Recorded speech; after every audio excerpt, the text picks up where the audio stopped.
अस्सलाम वालेकुम, welcome to my YouTube channel. कैसे हैं आप सब लोग? उम्मीद करता हूँ ठीक होंगे, खैर खैरियत से होंगे। पैटर्न मेकिंग की एक न्यू वीडियो आप लोगों के सामने लेके आया हूँ और इस वीडियो में आप लोगों के साथ जो है ना वो कुछ प्रैक्टिकल चीज़ें शेयर करूँगा, प्रैक्टिकली दिखाऊँगा। सो वीडियो को कंप्लीट देख रहे हैं आप लोगों ने, कोई भी पार्ट स्किप नहीं करना। ये चीज़ें ज़रूरी हैं आप लोगों के लिए सीखना, इससे पहले कि आप लोग पैटर्न मेकिंग की तरफ जाएँ, क्योंकि पैटर्न मेकिंग में ये सारी चीज़ें यूज़ होती हैं, ये सारी टेक्निक्स यूज़ होती हैं, तो इनके बारे में आप लोगों को नॉलेज होना बहुत ज़रूरी है। सो आज की वीडियो में मैं आप लोगों को प्रैक्टिकली करके दिखाऊंगा। वीडियो को स्किप नहीं करना, वीडियो को कंप्लीट देखिएगा। लेकिन वीडियो पे जाने से पहले मैं आप लोगों को ये ज़रूर कहूँगा कि वीडियो को लाइक कर दें, चैनल को ज़रूर सब्सक्राइब कर दें, बेल आइकन को दबा दिया करें ताकि जितनी भी नई न्यू वीडियोज़ आती हैं उनका नोटिफिकेशन आप लोगों तक पहुँच सके। सो वीडियो को स्टार्ट करते हैं। वीडियो को कंप्लीट देखना है। वीडियो के अंदर हम लोग बात करने जा रहे हैं यूनिट कन्वर्जन, यानी कि इंचेस से सेंटीमीटर के अंदर किस तरह से मेजरमेंट्स को कन्वर्ट किया जाता है। उसके बाद मैं आप लोगों को बताऊंगा कि जापानीज स्केल किस तरह से यूज़ किया जाता है। तो सबसे पहले हमें जो चीज़ सीखनी है वो है यूनिट कन्वर्जन। और यूनिट कन्वर्जन किस लिए होती है वो भी आप लोगों को पता चल जाएगा। तो सबसे पहले आप लोगों को ये आना चाहिए कि इंचेस को सेंटीमीटर में किस तरह से कन्वर्ट करते हैं। सो सपोज अगर जो है वो आपको इंचेस से मेजरमेंट कन्वर्ट करनी है सेंटीमीटर के अंदर, तो हमारे पास जो 1 इंच होता है ना, इंच का मैंने आपको बताया था कि डबल ये कॉमा से पहचाना जाता है। 1 inch is equal to 2.54 centimetre. So 1 inch is equal to 2.54 centimetre. इसी तरह से अगर आपके पास कोई भी मेजरमेंट आ रही है, सपोज आपके पास आती है आप वेस्ट की बात कर लो, अगर आपके पास 28 वेस्ट आ रही होगी तो आप क्या करोगे, उसको सिंपली मल्टीप्लाई करोगे 2.54 से, आपका रिज़ल्ट आ जाएगा। इसी तरह से सपोज़ आपके पास कोई और मेजरमेंट आ रही है जिसमें लेट्स सपोज 10 इंचेस आ रही है, ये मैं इंचेस का साइन साथ इंडिकेट कर रहा हूँ, 2.54। इसी तरह से कोई और ले लेते हैं हम, सपोज करते हैं हमारे पास वैल्यू है 12 इंचेस, इसको हम मल्टीप्लाई करेंगे 2.54। सिंपली आपने क्या करना है, आपके पास पहली वैल्यू आ रही है 28 इंचेस, आपने 28 इंचेस को मल्टीप्लाई कर लेना है 2.54 से। तो ये हमारे पास जो टोटल वैल्यू आ जाएगी वो आ जाएगी 71.12। तो हम इसको क्या, हमारे पास टोटल वैल्यू जो आएगी वो टोटली हम इसको ले रहे हैं 71.1, यानी कि अपने जो पॉइंट है, पॉइंट से आगे एक नंबर हम लोग लेते हैं, और अगर ये नंबर 5 से बड़ा हो तो 1 ऐड कर देते हैं उस नंबर के अंदर। उसके बाद हमारे पास है ये वैल्यू, इसका रिज़ल्ट हमारे पास आएगा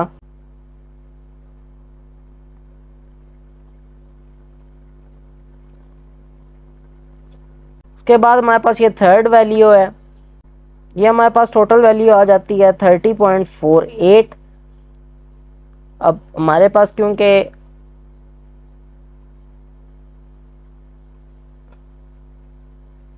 .48 आ रहा है तो हम सिंपली लेंगे 30.4 सेंटीमीटर।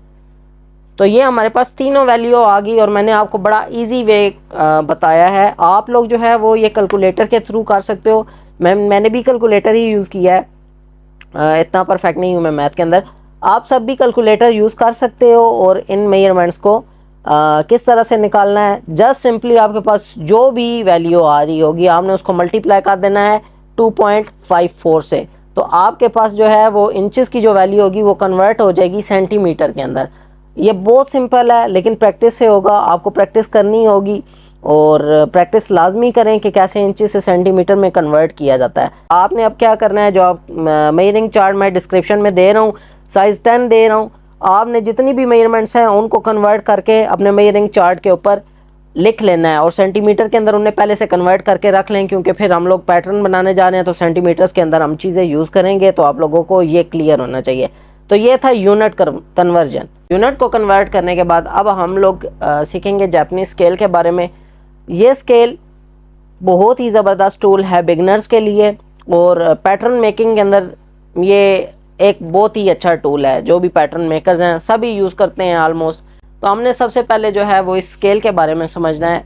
तो अगर आप लोग देखें तो इसको जापानीज स्केल कहते हैं और ये मस्ट आपके पास होना चाहिए जब आप लोग जो है पैटर्न मेकिंग करते हो। एक ये स्केल है और एक इसके बाद मैं आप लोगों को दिखाता हूँ। वो सिंपल है, वो सिर्फ कर्व के लिए यूज़ होता है, लेकिन मेजरमेंट्स के लिए ये वाला स्केल यूज़ होता है।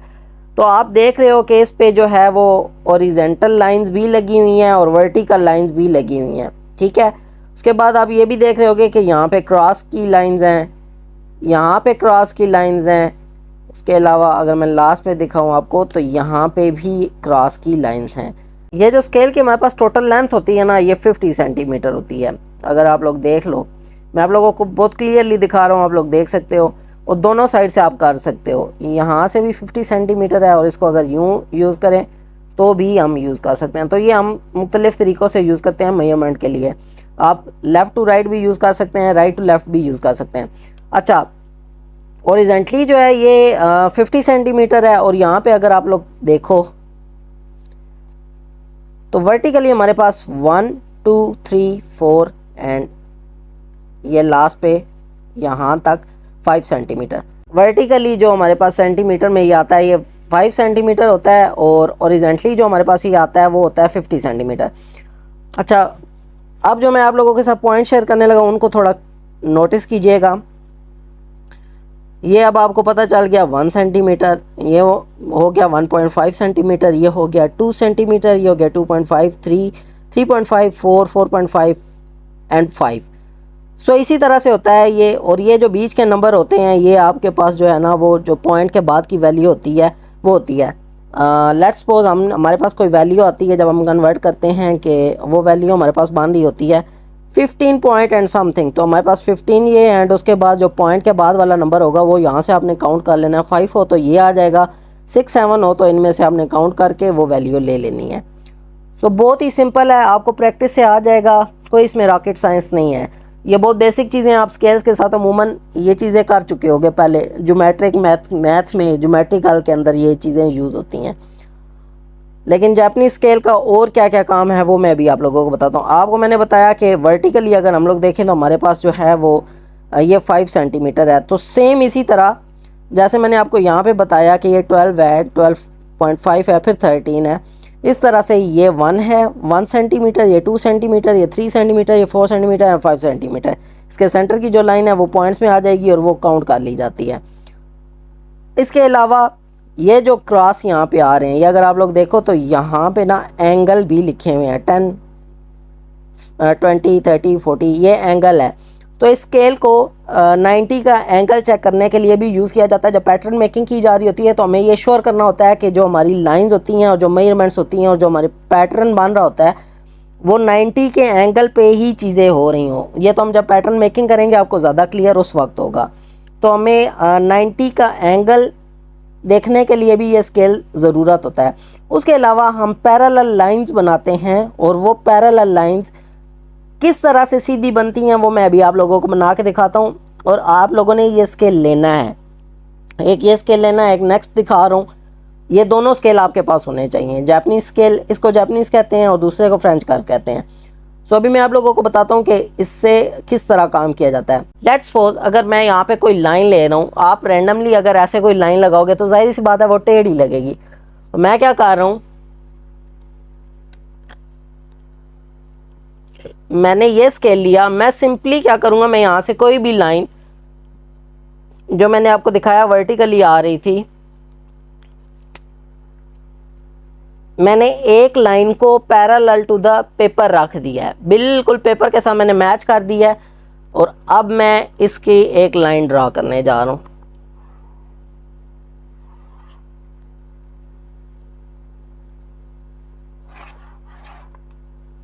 तो ये मैंने एक पूरी लाइन ड्रा कर दी और ये लाइन बिल्कुल सीधी लाइन ड्रा हुई है। आप जब इसको किसी भी पेपर के पैरेलल रखते हो या किसी भी लाइन के पैरेलल रख के कोई लाइन लगाओगे तो वो बिल्कुल स्ट्रेट आएगी। अब अगर मैं इस लाइन को यहाँ पे किसी एक लाइन के साथ अलाइन कर दूँ, ये देखें मैंने यहाँ पे स्केल की लाइन को नीचे वाली लाइन के साथ अलाइन कर दिया है और अब मैं जो है एक वर्टिकल लाइन लगा रहा हूँ। तो ये लाइन मेरे पास बिल्कुल इसके अकॉर्डिंगली बिल्कुल सीधी लाइन आ गई है, ठीक है। इसी तरह से अब इसमें हमने 90 का एंगल चेक करना होता है। तो 90 का एंगल चेक करने के लिए हम सिंपली जो है अपने इस क्रॉस को इस क्रॉस को इन दो लाइनों के साथ मैच करते हैं, और अगर ये लाइनों के ऊपर बिल्कुल परफेक्ट आ जाता है तो वो हमारा 90 का एंगल होता है और ये लाइंस बिल्कुल सीधी होती हैं। तो ये कैसे करते हैं,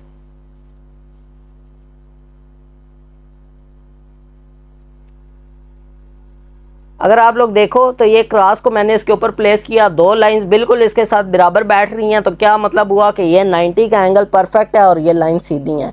90 के एंगल को हम इस तरह से रिप्रेजेंट करते हैं। एक काम इस स्केल से ये होता है, एंड सेकंड जो होता है वो ये होता है कि हम जो है हमें इसी लाइन के साथ एक और लाइन लेनी है, तो हमें जितने भी सेंटीमीटर की लाइन चाहिए होगी, जैसे मैंने आप लोगों को बताया था कि ये हमारे पास जो है वो वर्टिकली नंबर दिए हैं 1 2 3 4 5 तक हैं ये। अब अगर हमें जो है वो जापानीज स्केल की मदद से कोई लाइन लगानी है, यानी कि इस लाइन से नीचे कुछ सेंटीमीटर्स पे लाइन लगानी है, तो मैं सिंपली क्या करूँगा कि मैंने इसके पैरेलल जो लाइन लेनी है जितने सेंटीमीटर की, मैं अगर यहाँ पे इस लाइन के साथ 1 सेंटीमीटर की लाइन लगाना चाहता हूँ, तो मैं क्या करूँगा, स्केल को ऐसे उल्टा रखूँगा, यहाँ से 1 वाला नंबर देखूँगा, इस स्केल की लाइंस को नीचे वाली लाइन के साथ बिल्कुल परफेक्टली अलाइन करूँगा,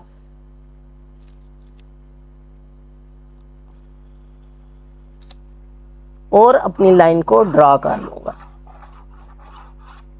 तो ये हमारे पास 1 सेंटीमीटर की लाइन आ गई। अब अगर मुझे 2 सेंटीमीटर की, इसके साथ 2 सेंटीमीटर की लाइन चाहिए, तो मैं क्या करूँगा, मैं 2 वाली लाइन को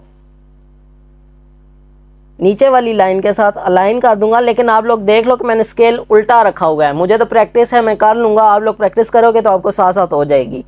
मैं सीधा भी रख के लगा सकता हूँ, लेकिन उसमें मुझे नंबरिंग जो है वो फिर दूसरे तरीके से यूज़ करनी पड़ती है, लिहाजा मैं भी स्केल को आप लोगों की आसानी के लिए उल्टा रख के 2 सेंटीमीटर्स के जो है वो स्केल की लाइन को नीचे वाली लाइन को अलाइन करके एक और लाइन ड्रा कर रहा हूँ। तो आपने देखा कि ये मेरे पास 1 सेंटीमीटर का कितना डिस्टेंस आ गया है, 2 सेंटीमीटर का कितना डिफरेंस आ गया। इसी तरह से मैं 3 सेंटीमीटर पे अगर लगाता हूँ तो मैं क्या करूँगा कि मैं 3 वाली लाइन को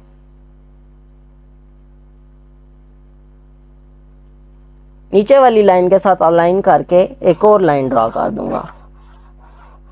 ठीक है, तो ये मेरे पास जो लाइन आ गई ये 3 सेंटीमीटर की आ गई। इसी तरह से मुझे अगर 4 सेंटीमीटर की चाहिए, तो मैं क्या करूँगा, 4 की मार्किंग पे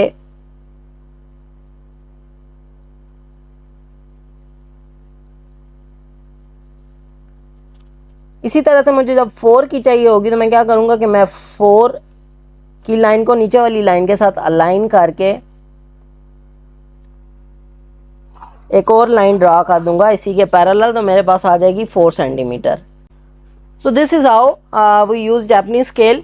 और इसी तरह से अगर मैंने इस लाइन के पैरेलल कोई लाइन लगानी है 2.5 सेंटीमीटर पे, तो मैं क्या करूँगा कि यहाँ से मैं देखूँगा 2, और यहाँ से 2.5 जो 2 और 3 के मिडल वाली लाइन है, उस 2.5 की पूरी लाइन को अलाइन करूँगा नीचे वाली लाइन के साथ, एंड देन मैं एक लाइन लगा दूँगा। तो ये क्या होगा, ये लाइन मेरे पास 2.5 की आ गई। तो इस तरह से जापानीज स्केल का यूज़ होता है। आप लोग पहले जापानीज स्केल लें और ये प्रैक्टिस करें, पैरेलल लाइंस लगाएं, देखें, इसको समझने की कोशिश करें। मैंने आप लोगों को वीडियो में करके दिखा दिया, अगर फिर भी आप लोगों को समझ में नहीं आ रही तो मेरी रिक्वेस्ट है कि वीडियो को बार बार देखें और देखें मैं किस तरह से चीज़ों को बताता हूँ। आप लोगों के लिए पूरा प्रैक्टिकली एक्सप्लेन करके दिखा रहा हूँ। मुझे नहीं लगता कि किसी ने आज तक जापानीज स्केल को इतना डिटेल में एक्सप्लेन किया होगा। तो सिर्फ तभी आप लोग ये कर सकते हो जब आप लोग इसकी प्रैक्टिस करोगे। अदरवाइज़ आप लोगों से फिर अगर आप डायरेक्टली पैटर्न मेकिंग की तरफ जाते हो और आप लोगों को ये स्केल यूज़ करना ही नहीं आता, तो फिर आप लोग पैटर्न मेकिंग नहीं कर सकते। सो ये ज़रूरी है कि आप लोग प्रैक्टिस करो, जापानीज स्केल की लाइंस की प्रैक्टिस करो, पैरेलल लाइंस लगाओ, 90 के एंगल जो है बनाना सीखो। अब ये भी अगर देखो कि मैंने यहाँ पे ये एक और पैरेलल लाइन लगाई थी ना, तो इन लाइंस के साथ मेरे ये सारे 90s के एंगल बन जाते हैं। और इनको उसी तरह से चेक कर सकते हैं आप लोग, स्केल पे जो क्रॉस है उससे चेक कर सकते हैं इसको थोड़ा सा टेढ़ा करेंगे और इन दोनों लाइंस के ऊपर इसको अलाइन करेंगे। तो ये अगर दोनों लाइंस अलाइन हो जाती हैं इन दोनों लाइंस के साथ, तो मतलब ये 90 का परफेक्ट एंगल बना हुआ है। और अगर ये लाइंस नहीं अलाइन हो रही, यानी कि आपने स्केल रखा हुआ है, लाइन ऊपर नीचे हो रही है या कुछ इस तरह से ये टेढ़ी हो रही है, तो फिर ये 90 का एंगल नहीं होता। So this is how we use Japanese scale in pattern making. और लास्टली हमारे पास जो चीज़ है वो है फ्रेंच कर्व। इस स्केल को फ्रेंच कर्व कहते हैं, और ये भी आपको जो आर्ट वाली होती है ना शॉप्स, उधर से मिल जाती हैं जिनके पास से आर्ट्स का सामान मिलता है। अच्छा, ये फ्रेंच कर्व है, इसको देख लें। इस तरह के बहुत से कर्व्स आते हैं मार्केट के अंदर, लेकिन हमने ये वाला लेना है। कुछ छोटे भी होते हैं, यानी कि इस साइज़ के अंदर, वो वाले नहीं लेने, हमें ये बड़े वाला जो है ना फ्रेंच कर्व चाहिए। अगर आप लोग देखें तो इसकी अगर आप लोग फुल देखें तो ये कितना बड़ा कर्व है, और इसको अच्छी तरह से देख लें। ये फ्रेंच कर्व यूज़ होती है पैटर्न मेकिंग में। जितनी भी कर्व्स आती हैं उनको बनाने के लिए ये डार्ट के अंदर भी यूज़ होगा, उसके अलावा ये आर्म होल्स के अंदर यूज़ होता है, उसके अलावा ये पैंट्स एंड स्कर्ट्स के अंदर यूज़ होता है।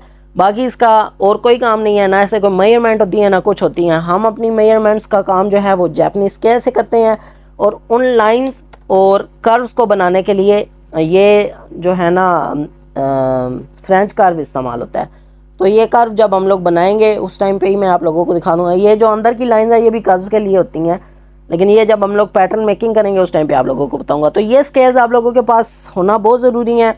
सबसे पहले जो है वो अपने यूनिट कन्वर्ट करें, यानी कि इंचेस से सेंटीमीटर के अंदर। देन फिर आप लोग प्रैक्टिस करें अपने जापानीज स्केल की एंड फ्रेंच कर्व, ये दोनों चीज़ें आप लोग ले लें। तो this is it for today's video. अगर आप लोगों को कोई भी सवाल हो तो कमेंट सेशन में मेरे से पूछ सकते हो। जापानीज स्केल के हवाले से जो है वो किसी का कोई भी क्वेश्चन हो या कोई भी चीज़ हो तो आप लोग मेरे से पूछ सकते हैं। यूनिट कन्वर्जन में तो इतना मसला नहीं आना चाहिए, क्योंकि वो बहुत ही सिंपल चीज़ थी। आप लोगों को मसला अगर आ भी रहा हुआ तो वो जापानीज स्केल का ही आ रहा होगा। अगर उसमें किसी को कोई पॉइंट समझ में नहीं आ रहा तो वो काइंडली कमेंट सेशन में मेरे से पूछ सकते हैं। मैं उनको रेफरेंस भी बता दूंगा, या जिस तरह से भी हो सका मैं उनको समझा दूंगा।